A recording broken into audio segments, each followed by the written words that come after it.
क्या आप लोगों ने कभी सोचा है कि फिल्मों में एक्ट्रेसेस के स्टंट सीन कौन करता है? नमस्कार दोस्तों, मैं नरेंद्र सिंह बोहरा और वन कॉर्नर में आप सब लोगों का एक बार फिर से बहुत बहुत स्वागत है।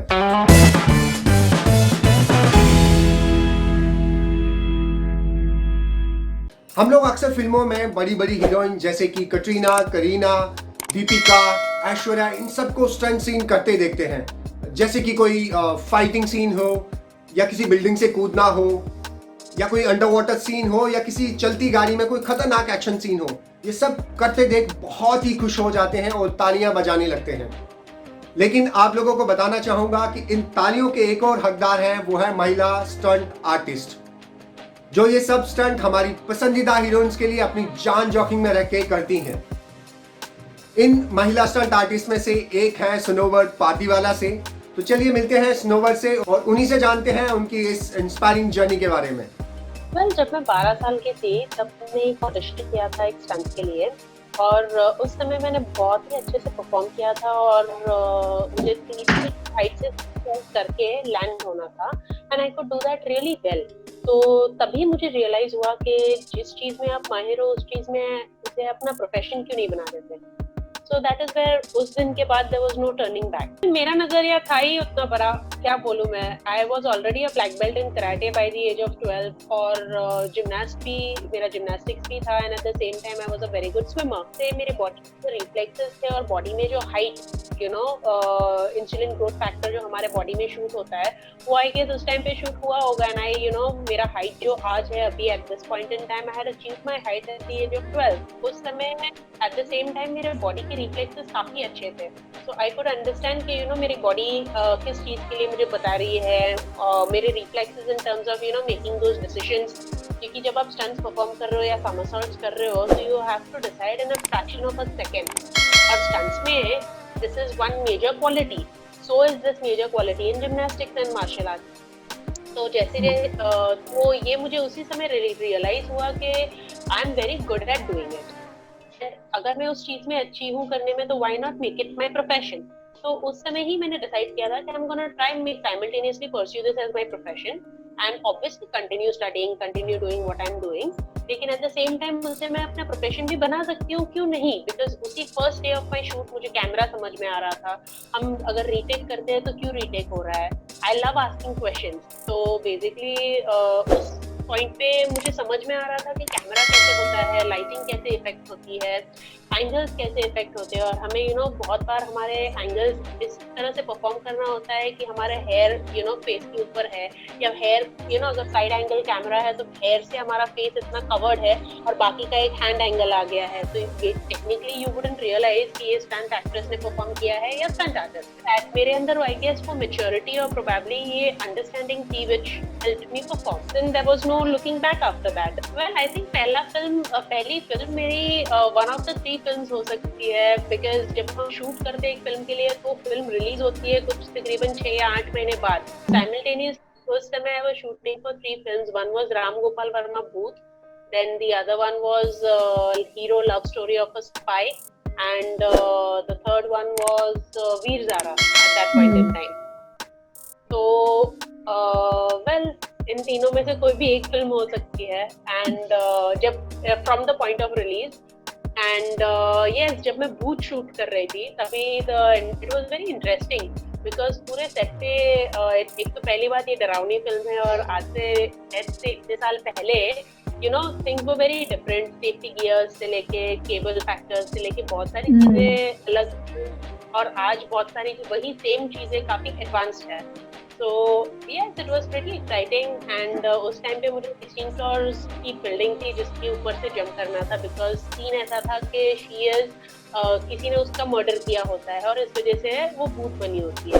तो दैट इज एग्जैक्टली वही सीन हमें करना था एंड उसे रेप्लिकेट करना था। तो वो 16 फ्लोर्स पे से जो जंप था वो फेस डाउन जंप था। So basically you are facing downwards और आपका बॉडी इन एयर सस्पेंड हो रहा है with the help of cable. आपके ऊपर एग्जैक्ट यहाँ कैमरा लगा है सो द कैमरा को भी वो इफेक्ट मिल रहा है of the free fall that you are falling down. It was pretty exciting. अच्छा था, काफी अच्छा सीन था बिकॉज हमें वो रात को ही शूट करना था और हमने आर्टिफिशियल रेन भी क्रिएट किया था उस टाइम पे उस माहौल के लिए। It was pretty exciting. well, वो सीन्स के ऊपर डिपेंड होता है, स्टंट्स के ऊपर डिपेंड होता है। सो डिपेंडिंग हम कौन सा स्टंट कर रहे हैं और किस तरह से स्टंट कर रहे हैं, टोटली इस चीज के ऊपर डिपेंड होता है। सो प्रिपरेशन तो काफी होता है, डिपेंडिंग ऑन द स्टंट और depending on the location of the stunt. अगर हम रियल माउंटेन पे से जंप कर रहे हैं तो उसके पीछे एटलीस्ट 2 दिन का रिगिंग तो जाता है, because to take the entire equipment up the mountain and to figure out and to plan and execute, तो उसमें टाइम जाता है। सेम चीज अगर हम स्टूडियो में करते हैं तो शायद वो एक ही दिन में पॉसिबल है एग्जीक्यूट करना। सो इट रियली डिपेंड्स हम क्या, कहाँ, कब, कैसे शूट कर रहे हैं, और उस हिसाब से हम कितना भी शूट पे प्लान करें, उसमें ऐसा होता है कि लास्ट मिनट चेंजेस होते हैं, शायद सीन चेंज हो जाए, emotion and intensity of the entire scene changes, तो उसके साथ ऑब्वियसली हमारा स्टंट भी पूरा चेंज हो जाता है। तो adaptability and quick adaptability with performance बहुत जरूरी है स्टंट्स में। That is the quality of equipments से लेके रोप तो रोप ही होता है, आज भी रोप केबल से हम सस्पेंड होते हैं, लेकिन उसका क्वालिटी, उसका बाइंडिंग, उसका जो थ्रेड होता है, उसका वेट कैरिंग कैपेसिटी होता है, it is become sleeker, leaner and stronger. So बहुत सारी चीजों में इस तरह से फर्क आया है। इवन कैमराज, पहले HD कैमराज नहीं होते थे, हाई डेफिनेशन कैमराज नहीं होते थे, आज हाई डेफिनेशन कैमराज है। So with high definition cameras lot of back work, जब हम मूवीज में केबल्स जो होते हैं, व्हेन आप स्टंट्स परफॉर्म कर रहे हो तो काफी सारे केबल्स से आप सस्पेंडेड होते हो, वो केबल्स को इरेज करने की टेक्नोलॉजी, बहुत सारी चीजें चेंज हुई है। इक्विपमेंट्स में और भी देखो तो हमारे सेफ्टी इक्विपमेंट्स जो होते हैं, जैसे कि पैडिंग्स होती है, नी कैप्स होते हैं, पैडिंग्स होती है, सेफ्टी गियर होती है, उसमें भी काफी सारे चेंजेस आए हैं। It is just improvised, it is gotten better. पहले अगर आप एक नी पैड पहनते थे तो आपका पाँव इतना सूजा हुआ दिखता था, आज अगर आप वही सिमिलर नी पैड पहनो तो इट इज वेरी स्लीक, सिर्फ आपने कुछ पहना ही नहीं है, and you can easily wear it underneath your costume, और at the same time it is equally effective. Well, मेरे काम को मैं आज भी उतना सीरियसली ही लेती हूँ, just because मैंने 200 सक्सेसफुल स्टंट्स किए, इसका मतलब ये नहीं है कि 201 बार जो स्टंट होगा उसमें कोई प्रॉब्लम नहीं होगा। So मैं अपने काम को बहुत ही सीरियसली लेती हूँ। हर एक स्टंट हो, भले ही वो छोटा हो, maybe it's just a simple jump from a 3 feet, roll over करके आपको रन करना है, even if it is as simple as a roll over से लेके as difficult as jumping from a chopper. मेरा प्रेपरेशन, मेरा visualisation, मेरा mental, physical and psychological preparation जो होता है पूरे स्टंट को एग्जीक्यूट करने में, आज भी उतनी ही इंटेंसिटी पे है, और मैं उतनी ही इंटेंसिटी पे उसे सीरियसली लेती हूँ। वेल, वन तो ये चॉपर का स्टंट जो मैंने आपको बताया था, फिर दूसरा ये रावण मूवी में मैंने जंप किया था। सो दैट वाज तकरीबन अराउंड 250 फीट था शूट करने के लिए, because it was well mountain, again challenging in its own way. Rain forest में थे हम, हर बार गीले होते थे, वी आर कॉन्स्टेंटली वेट, 24/7 आप वेट हो, तो आपके बॉडी की जो कैपेसिटी होती है, बॉडी का जो हीट होता है, you are 50% at your energy level, तो ये परफॉर्म करना है। तो जब आप परफॉर्म जंप कर रहे हो, उससे पहले आपको कॉन्फिडेंटली जंप करना है, you have to jump out of the mountain. ये माउंटेन में एक बेली था, so this was not a straight mountain था, ये माउंटेन में ऐसा बेली था, और अगर ये लेज है, so you had to jump out, because अगर आप थोड़ा भी अंदर जंप करोगे तो the belly of the mountain will hit you and break your back in that same jump.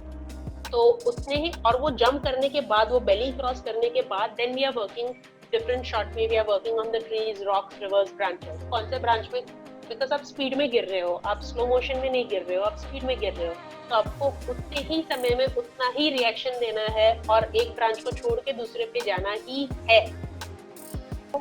Well, अगर आप खुद का इंश्योरेंस, आज मेरा इंश्योरेंस है और मेरा खुद का पर्सनल एक्सीडेंटल कवर भी है, मेडिक्लेम भी है, एंड दैट इज आज से नहीं है, तकरीबन जब से मैंने स्टंट शुरू किए हैं तब से है।